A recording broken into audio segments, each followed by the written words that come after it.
So on Friday, the music video for Waiting for the World to End went out, and it was a video that me and my friend Johnny put together. It was reasonably last minute, but you know, it is what it is. Most of it was actually shot with a mount and an Insta360X camera, like on the car and in different places in the car. It's quite amazing what you can do with such little cameras nowadays. If you haven't seen that already, go and check it out because it came out the same day as this came out.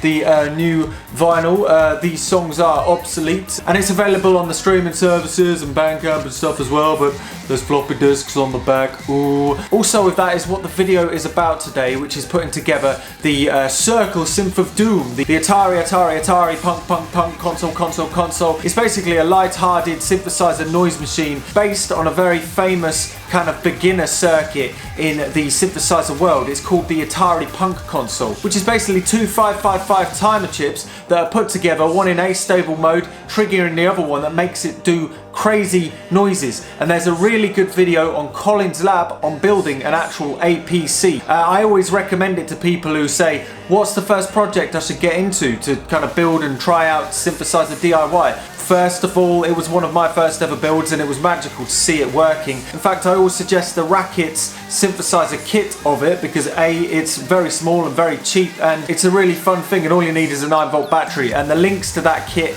are also below in the description. But in usual Look Mum No Computer fashion, I kind of took the APC and sort of took it and built on it into a way that probably wasn't required, but I did it anyway. It's basically an Atari Punk console sort of times by 3, where there's another 4 astable oscillators basically cascading into each other to sort of make from a very slow oscillator to a very quick oscillator to make it more of a strange noise making machine. Anyway, I tried to build this concept and figure it out on a Patreon live stream. Here are a few clips from that. It's basically just using the kind of standard astable circuit around a 555 chip because it's not stable, so it keeps on going up and down. The output of the first 555 timer chip actually goes straight into the trigger input of the second 555 timer chip inside, so you're able to get stranger pulse times because it's constantly tripping itself up. So in here, in the standard one, there's one 555 controlling the second 555, but what if that one's controlling the third 555 and that one's controlling the fourth 555? Then it was basically a case of just building the first Atari Punk console and then putting another one on it and just seeing what happened.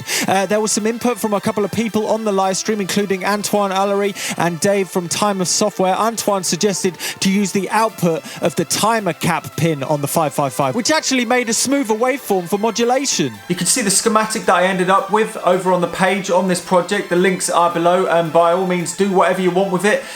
You can even take it to its logical end point, which I guess is, I don't know, like 100 555 chips all modulating each other maybe? Yeah, that'll be interesting. Anyway, without further ado, let's build the Circle of Doom. Right, so this is everything you're gonna need. We got the resistors, the capacitors, the electrolytics and all that stuff, and the potentiometers. Let's get rid of the panel for a second and look at the circuit board. This is a circuit board, lovely jubbly.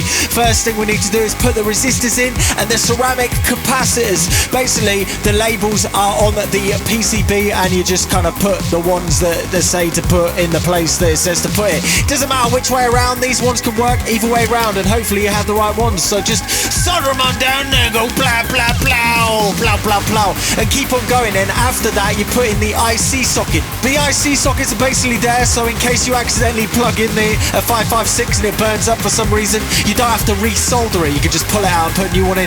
Then put the electrolytic capacitors in. You'll notice that I've got very tall electrolytic capacitors, so I've laid them down. You've got to be careful about that, because if they're taller than the potentiometers, then it means that they're not going to kind of sit right.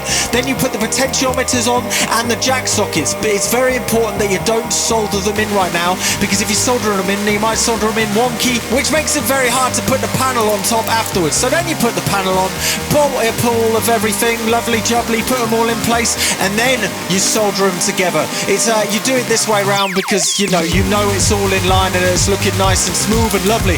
This is the same thing with the LED as well. Put the LED in and then turn it upside down, and the LED should just drop into its right hole. And then you put the knobs in. These knobs could be any knobs, and I've decided to put some feet on it. The reason why I put feet on it is because if you put it on a metal surface, it's just going to conduct. But anyway, it looks lovely. Look at that. Oh, lovely jubbly. As you can see, it's a relatively simple build. Obviously, it is a few components more than a standard Atari Punk console, approximately 3 times as many. So, you know, there are a few ways to hiccup check that the IC chips are pointing the right way up. You can notice because there's a semicircle on top of a chip and there's a semicircle on top of the symbol on the actual circuit board. Resistors can be either way round, it doesn't matter. The capacitors, ceramic ones, they can be either way round, it really doesn't matter. The only ones that matter are the LEDs. There's a plus sign, the plus sign is the long leg and the minus sign is the short leg.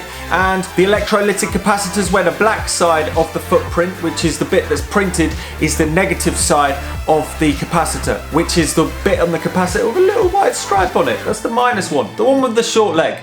Anyway, let's plug this in and see what it sounds like.